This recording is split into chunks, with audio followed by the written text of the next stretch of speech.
Good afternoon, brothers and sisters. I'm sitting up here on my couch. I'm about to go pick one of my sons up from school in a minute, and I've been off Facebook for about a week, and I got on today, and I get a lot of news from social media, and only to see that there has been yet another shooting at a high school.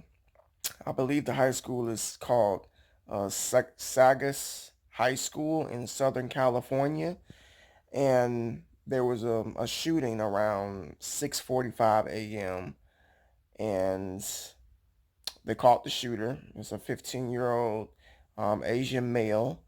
From what the report says, five people have been shot, and unfortunately, one person has died. A female from her injuries.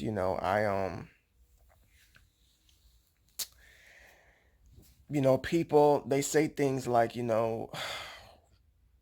better days are coming. Pray for peace.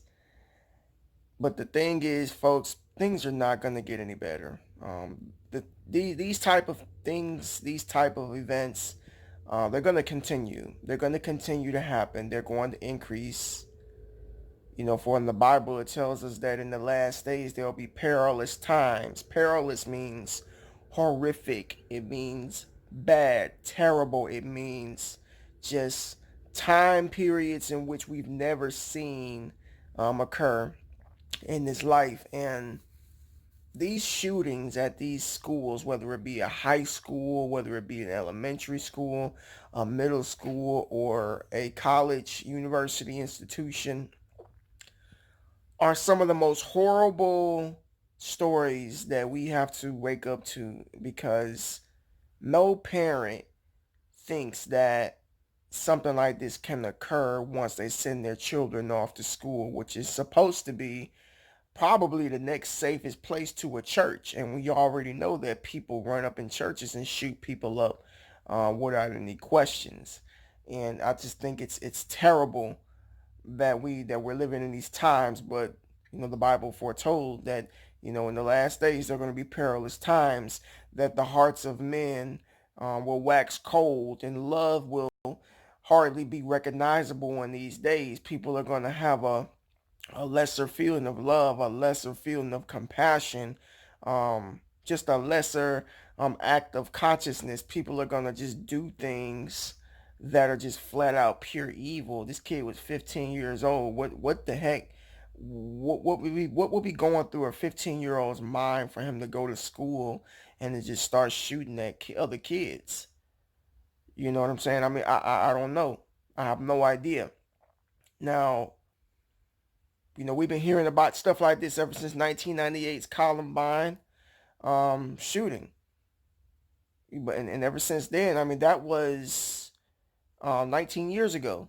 And ever since then, we've just heard shooting after shooting after shooting at all these different schools, Virginia Tech, Sandy Hook, and the list goes on and on and on of these schools that are just being shot up. But once again, I think that this is going to be another stab at gun control, because they're going to probably try to talk about this once again and saying that it's the guns, it's the problems, and this and that. The guns have never been the problem.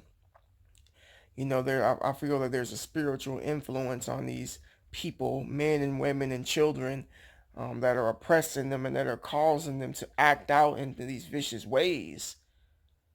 You know what I'm saying? We're never going to see a sinless earth. We're never going to see a time period where there's not going to be any violence and any death of innocent lives being lost until the new earth comes, until New Jerusalem is here, until the Lord comes back. Because other than that, it's just not going to stop. But yeah, I just wanted to just get my thoughts on this situation, because I hate to say this, but an event like this is almost overdue. We haven't heard any mass shootings or any school shootings, I'll say, in quite some time. So, the media, has to give you that dose throughout the year of a school shooting, and to just get people riled up. I think that this is deeper than just the shooting. Unfortunately, people have had to be victims, and like I said, one person died as a result of it. So it's just like, every single day. I have 3 kids. I have one in middle school, I have one in elementary, and one in pre-K. And I pray with them every day, every single day before they go to school, for the Lord to protect them, for the Lord to protect the teachers, for the Lord to protect the kids, because you just don't know. You don't know. Well, you just don't know who school's going to be next. It's a very unfortunate situation, and I just hate it. I really do. It's sad. It's sad. So, um, if you got kids, and if they go to school and if they're out of school, just pray over your children. Tell them that you love them. Hold them a little bit closer to you, because folks, we're living in the last days. We're going to see an increase of evil. There's nothing we can do to stop it. This is prophetic, folks. The only thing that we can do is make sure that we have our household in order, that we all serve the Lord, and that we take heed to His word, and depend on Him to protect us. Um, because we're living in the last days. No doubt. God bless you all. Hope you have a blessed day.